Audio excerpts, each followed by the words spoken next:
Habari landlord. Mzuri sana msichana. Lakini msichana, ona zaidi miezi 3 hujanilipa rent. Nitakuvumilia hadi lini? Lakini landlord, sisi nimekataa tu kulipa rent yako. Nje imekuwa ngumu, aki kazi yenyewe ipatikani shida. Okay. Najaribu kuelewa lakini nashindwa msichana kabisa. Kwa sababu ukizingatia hizi nyumba nimezijengea loan. Na loan yenyewe inafaa hivyo. Sasa usiponilipa rent, kila mtu akae miezi 3 asiponilipa, unatarajia hii nyumba za wenyewe nitalipa namna gani loan msichana?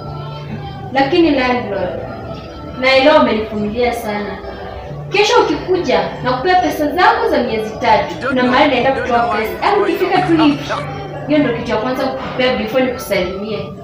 Sawa sawa msichana. Lakini pia wewe ingia tu kwa kiatu changu. Kama ni wewe ungevumilia mpaka saa hizi. Sawa, acha nitakuja kesho.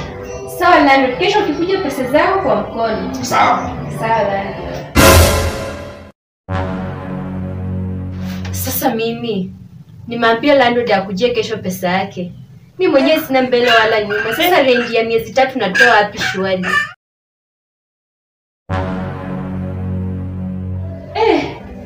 Hawa tunakuja kwa mlango za watu ni chokorama. Yaani geti kufungwa. Yai, sasa mimi nifanye shughuli zangu haraka haraka.